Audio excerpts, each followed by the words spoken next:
एकलव्य नाम लिया नहीं कि लोग बोलते हैं महान बलिदानी था। क्या तुम्हें भी लगता है कि उसने अपना अंगूठा काटकर सच में कोई बलिदान दिया था, या फिर उसके नाम का एक ऐसा उदाहरण बनाया गया जिसके बहाने आज भी लाखों और करोड़ों लोगों के अंगूठे काटे और कटवाए जा रहे हैं? ये कभी नहीं सोचा होगा आपने, क्योंकि सोचने की क्षमता हम सबकी छीन हो चुकी है।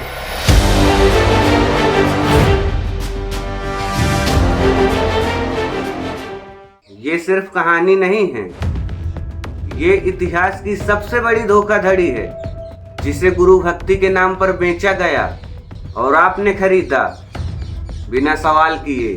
एकलव्य एक निषाद जाति का बालक था जिसे शास्त्रों में नीच अपवित्र माना गया है, जो गुरुकुल में नहीं जा सकता, धनुर्धारी नहीं बन सकता, क्योंकि उस समय संविधान नहीं मनुस्मृति लागू थी और उसके हिसाब से एकलव्य एक नीच छोटी जाति का, जंगल में रहने वाला, समाज से दूर रहने वाला इंसान था। और जब एकलव्य द्रोणाचार्य के पास धनुर्विद्या सीखने गया तो उसका मजाक उड़ाया गया। पांचों पांडवों ने भी उसको नीच कहकर और ये कहकर भगा दिया कि हम ऐसे व्यक्ति के साथ विद्या नहीं ग्रहण कर सकते या फिर कोई भी काम ऐसे व्यक्ति के साथ नहीं कर सकते। और इस पर द्रोणाचार्य ने उन्हें समझाने की बजाय एकलव्य को वहां से भगा दिया। तभी एकलव्य ने खुद को तीरंदाज बनाया।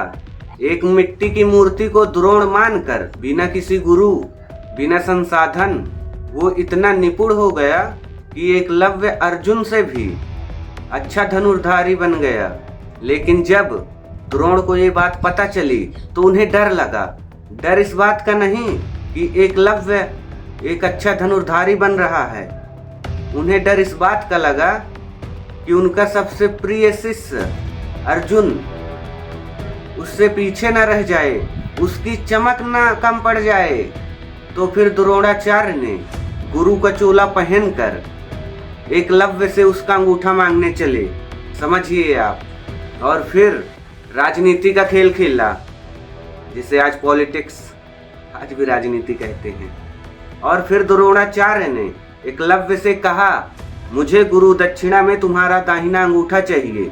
अब बताओ, जिसने कभी उसे सिखाया नहीं और ऊपर से धुतकार के भगा दिया, उसकी इच्छा, उसकी इज्जत, उसकी सम्मान की कद्र नहीं की, उसकी ललक सीखने की जो सबसे अच्छी चीज है शिष्य में, उसको नहीं अपनाया उन्होंने, तो गुरु दक्षिणा कैसे लेने आ गए वो? लेकिन फिर भी लोग कहते हैं कि वो गुरु भक्ति में इतना महान था कि उसने अपना अंगूठा तक काट कर दे दिया।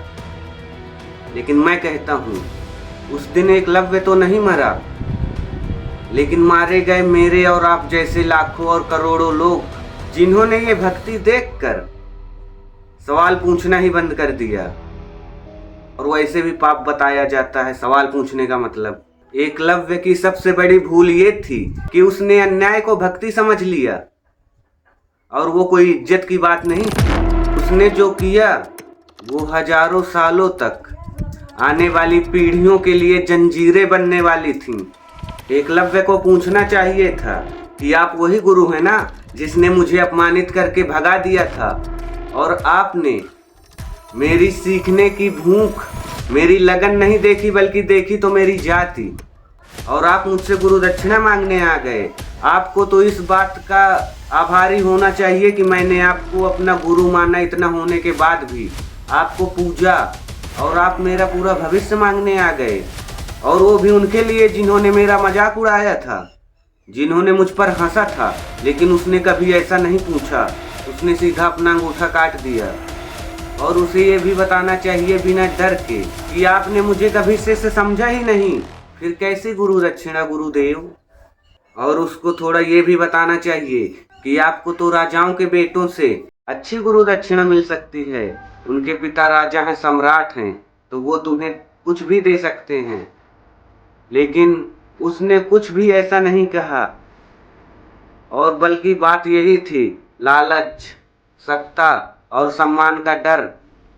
अगर वो अर्जुन को धनुर्धारी न बना पाते और एकलव्य बन जाता तो उनकी इज्जत कहाँ रह जाती? उनको पैसा सम्मान कहाँ मिलता, तो ये लालच ही तो है, और वो आज भी है गुरुओं में। अगर एकलव्य ने इनमें से एक भी सवाल किया होता तो आज इस दुनिया को हम किसी और रूप में देख रहे होते, हम किसी और युग में जी रहे होते। लेकिन शुरू से हमारी जुबान, हमारे दिमाग, हमारे सवालों को रोका गया है, और आज भी यही हो रहा है। अगर कोई छोटी जाति का, दलित, पिछड़ी जाति का कोई आगे बढ़ रहा है तो आज का सिस्टम उसके सामने द्रोणाचार्य खड़ा कर देता है। आज भी कोई अर्जुन से आगे बढ़ने लगे तो उसको पीछे खींचने के लिए किसी न किसी बहाने से उसका अंगूठा मांग लिया जाता है या काट दिया जाता है। आज भी बहुत से एकलव्य हैं जिनको पीछे हटाया गया है या फिर अंगूठा काटा गया है, और ऐसा ही चलता रहेगा जब तक हम सवाल नहीं करेंगे। आपने देखा होगा, जिन्हें कुछ लोग महापुरुष समझते हैं वो ही ऐसा षड्यंत्र रचते हैं, और जिस पिंजरे में हमें रखना चाहते हैं उसको साफ सुथरा करते हैं, चमकाते रहते हैं, सोने का बनाते हैं ताकि हम उसमें घुसें, और जो घुसे हैं वो बाहर ना आने का मन करें, क्योंकि पिंजरा है सोने का, सोने से प्यार है सबको, तो कौन निकलना चाहेगा। यही मोक्ष दिला देंगे। इसलिए आज भी इतने बाबा, महापुरुष, दिव्य पुरुष, धर्मगुरु, नेता एकलव्य का उदाहरण देते हैं। बोलते हैं देखो कैसी गुरु भक्ति की थी, उसने अपने गुरु के लिए पूरा फ्यूचर दे दिया। बोलते हैं देखो कैसे गुरु भक्ति की थी, ताकि हम सवाल ना करें, ताकि हम भी जब शोषण का सामना करें तो अपना अंगूठा कटवाना स्वीकार करें, लेकिन आवाज उठाना नहीं, ताकि हम इनके लिए मर मिटें। और असल बात तो ये है कि ये हमें इंसान समझते ही नहीं हैं, और आप देखते भी होंगे कि इनके लिए कितने लोग मरते हैं, और इनके कारण भी। यह एक योजना है हमें गुलाम बनाए रखने की। अगर उस दिन एकलव्य पूछता कि जब आपने मुझे सिखाया नहीं गुरुदेव तो गुरु दक्षिणा क्यों चाहिए, अगर वो पूछता कि अर्जुन की श्रेष्ठता क्या मेरे बलिदान पर टिकी है, लेकिन उन्होंने कभी पूछा नहीं, ना उन्होंने कभी जवाब दिया। अब वक्त आ गया है कि हम ये स्वीकार कर लें कि एकलव्य कोई महान बलिदानी नहीं था, बल्कि उसको भक्ति के नाम पर अंधा कर दिया गया था, अंधा हो गया था वो, और उसने सोचने समझने की क्षमता खो दी थी। तभी तो उसने कुछ नहीं समझा, ना कुछ सोचा कि मेरे ये करने से आगे ना जाने कितनी पीढ़ियां यही चीज देख देख कर गुलाम होती रहेंगी। और आपको अब ये बात स्वीकार लेनी चाहिए, ताकि अब कोई एकलव्य अपना अंगूठा ना काटे, ऐसे गुरुओं का आदेश काट कर सवाल उठाए, सवाल करे। वो भक्ति नहीं जो अन्याय को चुपचाप सह ले, भक्ति तो वो है जो अन्याय के खिलाफ खड़ी हो जाए। लेकिन हम कोई भी बाबा हो, कितना भी सुन ले उसके बारे में कि कैसा है कैसा है, लेकिन हमारे दिमाग में सेट हो जाता है, हम स्वीकार लेते हैं कि यार ऐसा हो ही नहीं सकता, तो चलो रहा भी होगा, भूल जाते हैं। ये मेंटालिटी छोड़नी होगी हमें, ताकि हम गलत और सही में फर्क जान सकें। अगर मुझ में अच्छाइयाँ हैं और मुझ में बुराइयाँ हैं तो आपको दोनों देखनी चाहिए। जहाँ मैं गलत हूँ मुझे बताना चाहिए आपको, लेकिन आप अंधे भक्त नहीं बन सकते ऐसे। इस वीडियो को इतना शेयर करो, इतना फैलाओ, ताकि हर बाबा के पास पहुँच जाए, हर सिस्टम के पास पहुँच जाए, जितने भी धर्म के धर्म गुरु हैं उनके पास पहुँच जाए कि अब अंगूठे नहीं कटेंगे, अब सवाल होंगे और तुम्हारे झूठे बयान कटेंगे। और अंत में बस मैं यही कहना चाहता हूँ कि आप में भी एक एकलव्य है।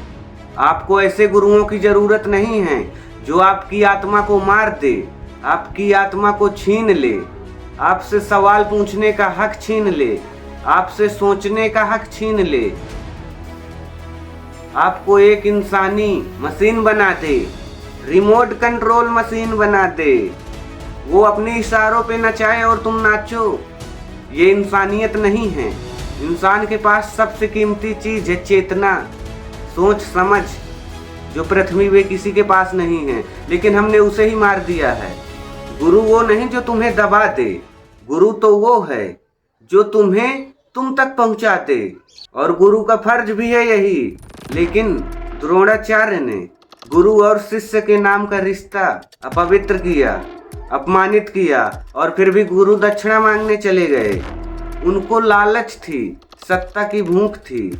अगर अर्जुन श्रेष्ठ नहीं बनता तो उनको इज्जत नहीं मिलती, सम्मान नहीं मिलता। तो ये गुरु के लक्षण नहीं हैं, एक राजनेता के हैं, जो पद में बैठे रहने के लिए कुछ भी करते हैं, कुछ भी बोलते हैं, हम कल्पना भी नहीं कर सकते। राम, कृष्ण, बुद्ध, विवेकानंद, कबीर, ये सब इंसान थे और हम भी इंसान हैं। हम चाहे कुछ भी कर सकते हैं। हमें ऐसे गुरुओं की ज़रूरत नहीं जो हमें नीच, पापी और कमज़ोर फील कराए, महसूस कराए। हम सब के अंदर परमात्मा है, लेकिन ऐसा कहाँ बोलते हैं। बोलते भी हैं लेकिन मानता कोई नहीं है, कह देते हैं पाप भोगने आए हो। इसलिए अब सवाल करो, सोचो और ज़िंदगी को खूबसूरत, शानदार बनाने का प्रयास करो।